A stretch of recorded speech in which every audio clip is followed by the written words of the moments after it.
क्या आपने कभी जीन के शादी के बारे में सुना है? एक कहानी है कुवैत के मशहूर सिंगर नोरा के बारे में, जिसे जीन की शादी में गाने के लिए बुलाया गया था। जब तुम ये कहानी सुनोगे तब तुम्हें समझ में आएगा कि नोरा आखिर दोबारा गाना क्यों नहीं गाई। चलिए शुरू करते हैं। साल था 1997। कुवैत की गर्मी अपनी चरम सीमा पर थी। अगस्त का महीना था। गर्मी इतना कि दोपहर में सारा सड़क सूना था और लोग शाम के बाद ही घर से बाहर निकलते थे। उस शाम नोरा अपने घर वापस आई थी एक शादी में से गाना गाकर। उसके गाल सूख चुके थे, उसका चेहरा उतर चुका था, उसकी मेकअप उतर चुका था, लेकिन फिर भी चेहरे पर एक छोटी सी हल्की सी स्माइल थी। और आखिर उसका काम भी तो उसका पैशन ही था। वो अपनी चाय बना ही रही थी, तभी घर के कोने में पड़ा लैंडलाइन फोन बजा। नोरा ने अपने हाथ साफ करके फोन उठाकर हेलो बोला। फोन के दूसरे साइड से एक आदमी की आवाज आई, बहुत ही फॉर्मल अरेबिक स्टाइल में। ऐसा अरेबिक जो सिर्फ पुराने तरीके के लोग ही बोलते थे, जैसे किसी किताब में से पढ़ के बोल रहा हो, पूरा शुद्ध एकदम। उस आदमी ने बोला कि अस्सलाम वालेकुम मैडम नूरा, मैंने सुना है कि आप बेस्ट सिंगर हैं। मेरी बेटी की 3 सप्ताह बाद शादी है, तो क्या आप मेरे शादी में अपने बैंड के साथ परफॉर्म करोगे?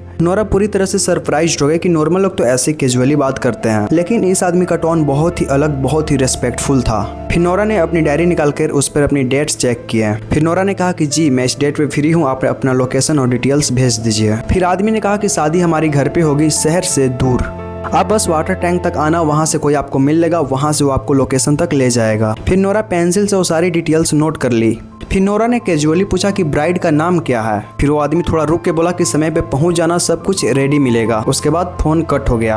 अगली सुबह डोरबेल बजती है और नोरा गेट खोल के देखती है तो एक ब्राउन कलर के बैग पड़ा हुआ था, बिना किसी एड्रेस के, और उसमें कैश पैसे थे। आधा पेमेंट बिल्कुल वैसे ही जैसे वेडिंग बुक के लिए दी जाती है। बस एक फर्क था कि नॉर्मली पेमेंट मैनेजर के थ्रू आता था, लेकिन एक किसी ने रख के चला गया, पता ही नहीं चला। उस रात नोरा ने डायरी खोल कर लिखा कि प्राइवेट वेडिंग, आधा पेमेंट मिल चुका है। फिर डायरी को बंद कर दी और लैला जो कि उसकी टीम थी उसे फोन लगा कर बोली कि तुम रेडी रहना, 3 हफ्ते बाद एक प्राइवेट शादी में जानी है जहाँ पे अच्छा खासा पैसा मिल रहा है। फिर लैला ने हंसी में कहा कि प्राइवेट शादी रेगिस्तान के बीचों बीच, सुनने में डरावना नहीं लग रहा? और नोरा भी हंस पड़ी, लेकिन दिल के कोने में एक अजीब सा डाउट था, क्योंकि जो आदमी कॉल पे बोल रहा था ऐसा लग रहा था कि वो ज्यादा दूर से नहीं बोल रहा है, उसी के आसपास से बोल रहा है। तब नोरा नहीं जानती थी कि वो कॉल वेडिंग के लिए नहीं बल्कि उसकी आखिरी परफॉर्मेंस के लिए आई थी। 3 हफ्ते पलक झपकते ही बीत गए और आखिर वो दिन आ ही गया जिस दिन नोरा और उसकी बैंड वेडिंग के लिए निकलने ही वाले थे।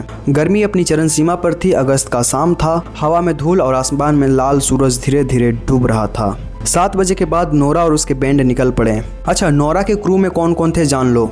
एक होती है लैला जो कि गिटार जैसा कोई चीज होता है उसे बजाती है। दूसरी मरियम होती है जो ड्रम बजाती है, और फातिमा और सेरा बैकअप सिंगर थे। और इनके साथ होता है असलम जो कि सारा इक्विपमेंट को हैंडल करता है। ये सब 7 साल से एक साथ ही काम कर रहे थे। ये सब निकल पड़े प्राइवेट वेडिंग की तरफ परफॉर्मेंस करने के लिए। ये लोग उस वाटर टंकी के पास जाते हैं जहाँ पे वो आदमी इनको कॉल पे बताया था। वहाँ पे इनको 2 गाड़ी मिलती है जिनमें ये लोग एडजस्ट हो जाते हैं। धीरे धीरे गाड़ी रेगिस्तान की तरफ चलती जाती है। रात के समय पर चांद की रोशनी के बीचों बीच रेगिस्तान के ये लोग आगे बढ़ते ही जा रहे थे। आगे पीछे कुछ भी दिखाई नहीं दे रहा था, बस अंधेरा और चांद की रोशनी। ये लोग 1-2 घंटे से चल ही रहे थे, तभी इनके सामने एक आदमी दिखता है जो कि अपने ट्रेडिशनल ड्रेस में था, जैसे सऊदी में हबीबीज पहनते हैं। वो इनको देखकर आने के लिए इशारा करता है एंड वो आदमी अपनी गाड़ी में बैठकर इनके आगे आगे चलने लगता है। अब वो गाड़ी जिसमें नोरा और उनकी टीम होती है वो उस आदमी के गाड़ी के पीछे पीछे चलने लगता है। आधा घंटा और चलने के बाद आखिरकार ये लोग वहाँ पहुंच ही जाते हैं जहाँ पे बहुत बड़ा महल था। कुवैत में जितने भी बड़े बड़े मेंशन नोरा ने देखे थे उस सारे महल से 3 गुना ज्यादा बड़ा साइज का वो महल था। ये मेंशन पूरा लाइट से चमक रहा था, पूरा प्रॉपरली तरीके से डेकोरेट किया गया था। वो लोग गेट के सामने जाते हैं। गेट पे कोई गार्ड नहीं, कोई वेलकम नहीं, और हवा में एक अगरबत्ती का महक आ रहा था। लैला ने धीरे से कहा कि यहाँ रहता भी है कोई। नोरा ने गहरी सांस ली और कहा कि अब यहाँ आ ही गए हैं तो परफॉर्म करते हैं और निकल लेते हैं। ये लोग जैसे ही कदम अंदर रखते हैं हवा की रुचि बदल जाती है। एकदम ठंडा सा हवा बहने लगता है जिसमें अगरबत्ती का सुगंध भी महक रहा होता है। हर तरफ बस खामोशी, एक ऐसी खामोशी जो कानों में गूंजती हो। फिर एक औरत आती है इनकी तरफ बुरखे में, उसकी चाल बिल्कुल खामोश थी। फिर धीरे से बोली कि दुल्हन आधी रात को आएगी, आप लोग तैयार हो जाइए। बिना रुके वो अंदर गई और गायब हो गई। अंदर का माहौल बिल्कुल पुराने जमाने की तरह था। ऊपर लटकता हुआ पुराना झूमर, हर तरफ दीवार पे सोने की डिजाइन और चारों तरफ हवा में अगरबत्ती की सुगंध। हवा में एक अजीब तरीके का डर था, जैसे यहाँ पे कई सालों से कोई चीख छुपाया गया है। लैला ने धीरे से कहा कि नूरा, मुझे ये जगह बिल्कुल ठीक नहीं लग रही। नूरा ने बोली कि बस एक रात की बात है। फिर एक पुराना नौकर आया जो कि पतला था, उसकी सफ़ेद दाढ़ी थी, उसकी आंखों के नीचे काले घेरे थे। उसने कुछ बोला नहीं, वो बस पतली गली की तरफ ले गया। दीवारों पे अमीर लोगों की पेंटिंग लगी हुई थी, पर उनके चेहरे थोड़े अजीब थे। हर पेंटिंग की आंखें जैसे नूरा के हर कदम को देख रही हो। और फिर उन्हें एक बड़े से हॉल में ले जाया गया। स्टेज बिल्कुल रेडी था। साउंड सिस्टम चेक करने के लिए सबने अपना इक्विपमेंट निकाला। सबने अपना अपना इक्विपमेंट चेक कर लिया, लेकिन जैसे ही नूरा ने माइक टेस्ट के लिए हेलो बोला, माइक से निकलने वाली आवाज़ बिल्कुल ही अलग थी, जैसे कोई और उसके साथ बोल रहा हो। ये कोई इको नहीं था, एक एक्स्ट्रा आवाज़ था, बिल्कुल धीमी।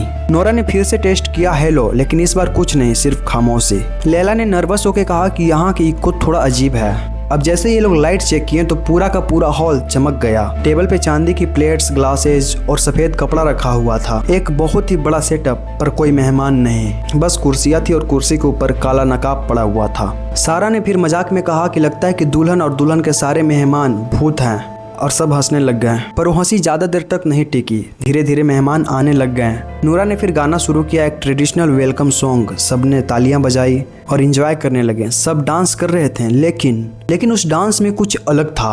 वो लोग एक ही तरीके से बार बार डांस कर रहे थे, जैसा एक ही स्टेप बार बार फॉलो कर रहे थे, जैसे कि सब रिवर्स हो रहा हो। और उनके मूवमेंट कुछ ज़्यादा ही लचीले थे, और उनके बॉडी पार्ट्स कुछ ऐसे मूव कर रहे थे जैसे कोई इंसान ऐसे कर ही नहीं सकता है। जब एक औरत ने नूरा के हाथ में पैसा दिया तो नूरा का पूरा शरीर कांप गया। उसके हाथ में जलन होने लगा, जैसे किसी ने गर्म मेटल छू लिया हो। उस औरत के स्किन बिल्कुल हार्ड थे, लेदर जैसी। औरत मुस्कुराई और डांस करने लगी।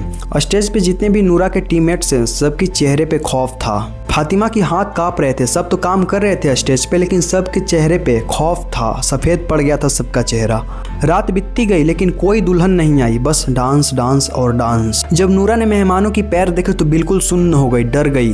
वो पैर इंसानी पैर जैसे नहीं थे, वो पैर जानवर के पैर जैसे थे, जैसे बकरी भेड़ का पैर हो। और हाथ लंबी उंगलियों वाली, धारदार नखून वाली, लेकिन उनके चेहरे इंसानी थे। और वही सबसे ज्यादा डरावना था। सारा का गला बंद हो गया, वो गाना छोड़ दी। सिर्फ नूरा और कुछ लोग परफॉर्म कर रहे थे उनसे बचने के लिए, क्योंकि उनको पता था कि अगर उन्होंने गाना छोड़ा बीच में तो उनको ये लोग मार देंगे। और 3 बजे के करीब सारी लाइटें बंद हो गई। पूरी तरीके से अंधेरा और खामोशी, और ठंड इतना कि नूरा के मुंह से धुआं निकल रहा था। फिर लैला चिल्लाई जोर से, या अल्लाह भागो। सबने सब सामान छोड़ दिया, ड्रम, पियानो, बैग्स, जूता सब छोड़ के अंधेरे में दौड़ने लगे।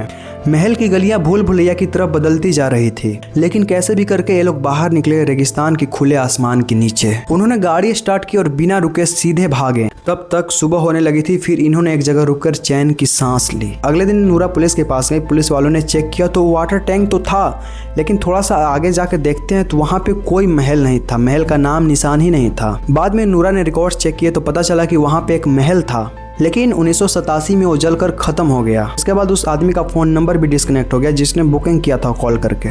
जो कैश थे उसका सोर्स भी ट्रेस नहीं हुआ, जैसे सब कुछ हवा में गायब हो गया हो। उस दिन के बाद नूरा ने कभी भी स्टेज पे एक कदम नहीं रखी। 35 साल की उम्र में अपनी कैरियर के एकदम पीक में उसने गाना छोड़ दिया। कुवैत तो एक छोटा सा शहर है। वहाँ पे किसी ने कहा कि ये भूत था, किसी ने कहा कि नूरा झूठ बोल रही है, लेकिन जिन्होंने नूरा की आंखों में वो डर और खौफ देखा है उन्हें पता था कि ये बिल्कुल सच है। शायद नूरा बच गई क्योंकि उसने परफॉर्मेंस पूरा किया था।